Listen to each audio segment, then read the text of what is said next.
जय हिंद, नमस्कार। दादा फ्रीडम फाइटर या स्वतंत्रता सेनानी नाना महावीर चक्र सम्मानित ब्रिगेडियर उस्मान, पिता एक क्लीन रेपुटेशन के पॉलिटिशियन और चाचा भारत के पूर्व उपराष्ट्रपति हामिद अंसारी। ऐसी फैमिली से था यूपी का सबसे खतरनाक डॉन मुख्तार अंसारी। मुख्तार अंसारी का जन्म 30 जून 1963 को हुआ था।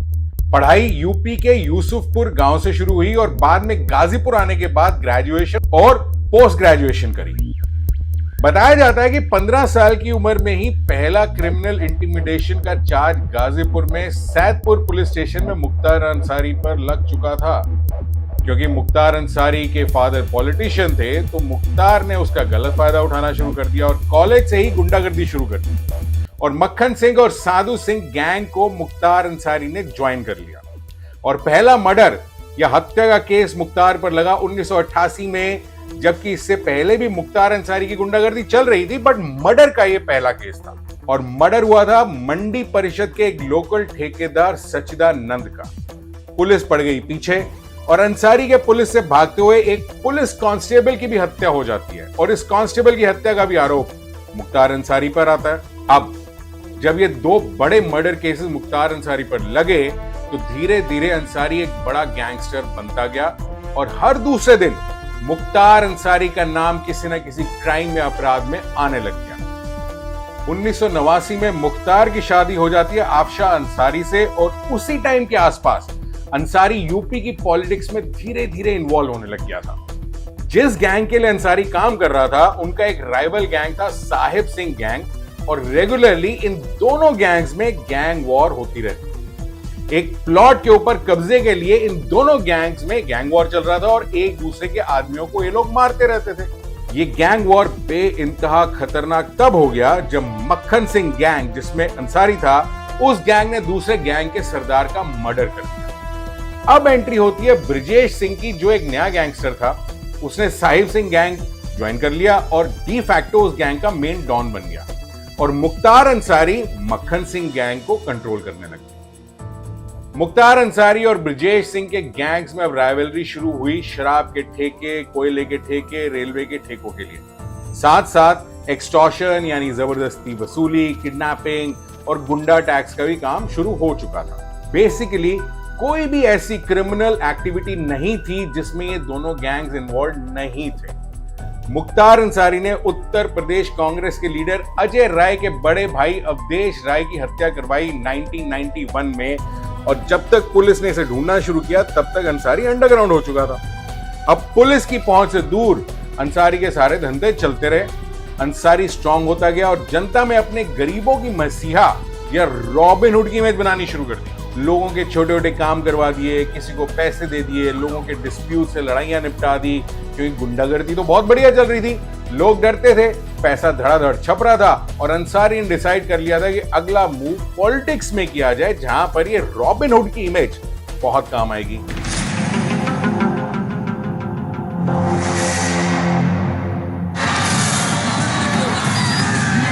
कोई दिक्कत, कोई सहयोग, किसी प्रकार की कोई परेशानी, मैं अपने हाथ से आग बुझा रहा हूँ, कर रहा हूँ, बुझाओ, खत्म हो झगड़ा। मुख्तार अंसारी एक अच्छे नेता हैं और गरीबों के मसीहा हैं। मुख्तार अंसारी के नाम पर रोज पूजा होती है, रोज उनके लिए दुआ होती है। मऊ की जनता उनके लिए तड़प रही है। इन लोगों से बढ़िया कोई नहीं है। उसको कानून जो है उनको अपराधी मानता रहे वो, लेकिन अपराधी नहीं है। हर गरीबों का दुख दर्द समझते हैं। जी हमारे लिए वो रॉबिन हुड है। 1996 में बहुजन समाज पार्टी के टिकट पे डॉन मुख्तार अंसारी पहली बार मऊ से एमएलए बना और यहीं से अंसारी 5 बार एमएलए बना और यहां से शुरू हुआ अंसारी का नया गेम, लैंड माफिया या भू माफिया। 2002 में उत्तर प्रदेश के चुनाव में मोहम्मदाबाद की असेंबली सीट में एक तरफ खड़े हुए थे कृष्णानंद राय, दूसरी तरफ खड़ा हुआ था अंसारी का भाई अफजल अंसारी और अफजल अंसारी चुनाव हार गया और यह न्यूज आने लग गई कि कृष्णानंद राय को सपोर्ट किया था ब्रिजेश सिंह गैंग ने, जो अंसारी का जानी दुश्मन था और कहा जाता है कि सारे कॉन्ट्रैक्ट्स भी ब्रिजेश सिंह गैंग को दिए जा रहे हैं। 2004 फरवरी से कृष्णानंद राय के करीबी लोगों के मर्डर होने शुरू हो गए। यूपी पुलिस के डीएसपी शैलेंद्र सिंह मुख्तार अंसारी की गुंडागर्दी को खत्म करना चाहते थे और फोन टैपिंग के थ्रू उन्हें पता चला कि अंसारी भारतीय सेना से चुराई हुई एलएमजी यानी लाइट मशीन गन खरीदने की डील कर रहा है और इस एलएमजी को पुलिस ने बाद में बरामद भी कर लिया और ना तो 2004 से पहले और ना ही 2004 के बाद आज तक उत्तर प्रदेश में किसी भी डॉन या गुंडे से लाइट मशीन गन कभी नहीं पकड़ी गई है। पुलिस ने आर्म्स एक्ट और साथ में पोटा भी लगा दिया और लगा कि भैया अब तो अंसारी गयो, बट मगर लेकिन किंतु परंतु फिल्म अभी बाकी थी। अंसारी ने बहुजन समाज पार्टी छोड़ के समाजवादी पार्टी ज्वाइन कर ली। उस समय मुख्यमंत्री थे श्री मुलायम सिंह यादव जी और इनकी सरकार ने अंसारी के खिलाफ लगे केसेस को बंद करना शुरू कर दिया। डीएसपी शैलेंद्र सिंह पे इतना प्रेशर डाला गया कि उनको रिजाइन करना पड़ा। आईजी बनारस को ट्रांसफर कर दिया गया, डीआईजी को ट्रांसफर कर दिया गया और स्पेशल टास्क फोर्स यूनिट को दोबारा से लखनऊ वापस बुला लिया गया। मुख्तार अंसारी का जो भय का साम्राज्य था वो चरम पे था और सरकार द्वारा जब समर्थन ऐसे माफियाओं को हो जाए तो आप समझ सकते हैं। और उस समय मैंने लाइट मशीन गन रिकवर की। आज तक उत्तर प्रदेश में केवल एक ही रिकवरी है, न उसके पहले कभी हुई, न 20 साल हो गया अब तक हुई है। और उसमें पोटा भी लगाया क्योंकि पोटा एग्जिस्ट करता था। तो मैंने स्टैंड लिया उसके प्रति कि नहीं ये गलत है और ये इसको जेल जाना होगा। लेकिन मुलायम सिंह की सरकार तत्कालीन अल्पमत की सरकार थी, किसी भी कीमत पे इसको बचाना चाहते थे और उन्होंने अंत में हम लोग को प्रेशर बनाया, अधिकारियों प्रेशर बनाया। जब कोई नहीं सुना तो आईजी जोन जो थे उनका ट्रांसफ़र, डीआईजी रेंज का ट्रांसफ़र, एसएसपी एसटीएफ हमारे थे उनका ट्रांसफ़र और अंत में ऐसा माहौल बनाया गया कि मुझे भी रिज़ाइन करना पड़ा 15 दिन बाद ही। बेसिकली ये सब इसलिए किया जा रहा था क्योंकि समाजवादी पार्टी मुख्तार अंसारी को बचाना चाहती थी। उनको इससे कोई मतलब नहीं था कि वो एक ऐसे डॉन का साथ दे रहे हैं जिसने कितनों की जान ली और कोई ऐसा इलीगल काम नहीं था जो अंसारी ने नहीं किया था। और उसका सबसे ताजा एग्जाम्पल दिखा तब जब समाजवादी पार्टी के चीफ अखिलेश कुमार यादव मुख्तार अंसारी के मरने के बाद उनके घर अफसोस करने गए। एक गैंगस्टर के घर अफसोस करने गए। मैं परिवार के सभी सदस्यों से मिला हूं और इस दुख की घड़ी में मैं परिवार के सदस्यों से मिलकर के जा रहा हूं, परिवार का दुख बांटने। और जो घटना हुई है वो शॉकिंग थी सबके लिए। और उसके बाद ये नेता लोग बोलते हैं कि हम गुंडागर्दी को सपोर्ट नहीं करते। खैर, अंसारी कृष्णानंद राय को नहीं भूला था क्योंकि उन्होंने अंसारी के भाई को इलेक्शन में हराया था और इसका बदला लेने के लिए मुख्तार अंसारी ने एक नई गेम की। 2005 में मऊ में हिंसा होती है और मुख्तार अंसारी ने खुद पुलिस में जाके सरेंडर कर दिया कि मेरी वजह से ये सब हुआ है तो आप मुझे अरेस्ट कर लीजिए और मुख्तार अंसारी को जेल भेज दिया जाता है। 29 नवंबर 2005 मुख्तार अंसारी जब जेल में था तब मुख्तार अंसारी गैंग के गैंगस्टर्स ने कृष्णानंद राय की कार को घेर लिया और AK-47 से करीब 500 राउंड गोलियां फायर की कृष्णानंद राय की कार पर और कृष्णानंद राय के साथ 7 लोगों का मर्डर कर दिया। और यह केस मुख्तार अंसारी के पतन का पहला मील का पत्थर था। अब मुख्तार अंसारी तो खुद जेल में था और उसके बाद मुख्तार अंसारी अलग अलग जेलों में ट्रांसफर होता रहा और जेल में रहते हुए भी उसकी गुंडागर्दी कम नहीं हुई। जेल से इंटरव्यूज दिए जा रहे हैं और जेल से ही सारे काम बढ़िया से चलते रहे क्योंकि उस समय की रूलिंग पार्टी उसको पूरा सपोर्ट दे रही थी।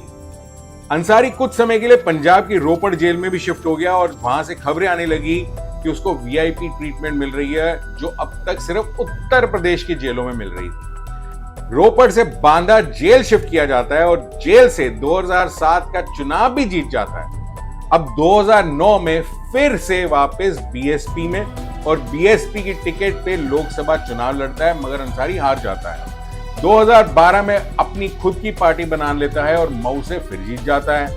कमाल की बात यह है कि इतना बड़ा क्रिमिनल जिसके अगेंस्ट इतने सीरियस केसेस हैं वो जेल में बैठे बैठे चुनाव जीतता रहता है। सारे धंधे चलते रहते हैं। कभी समाजवादी पार्टी और कभी बहुजन समाज पार्टी उसको सपोर्ट करती रहती है। उसके ऊपर जो चार्जेस हैं उन पर सुनवाई धीरे धीरे होती है।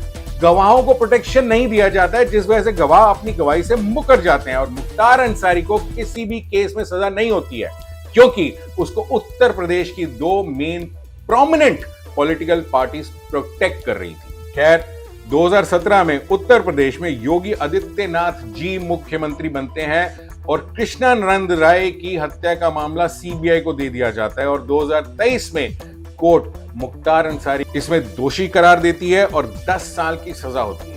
इसके बाद मुख्तार अंसारी केसेस में फैसले आने शुरू हो गए और अंसारी की सजा बढ़ती गई। मुख्तार अंसारी की प्रॉपर्टीज और सरकार ने अपने कब्जे में करना शुरू कर दिया और धीरे धीरे अंसारी के माफिया नेटवर्क खत्म होने लग गया। और यह सब सिर्फ और सिर्फ इसलिए हुआ कि उत्तर प्रदेश की सरकार ने क्लियरली बोला था कि गुंडागर्दी नहीं चलने देंगे। लेकिन प्रदेश के अंदर कानून को हाथ में लेने की छूट किसी को नहीं है।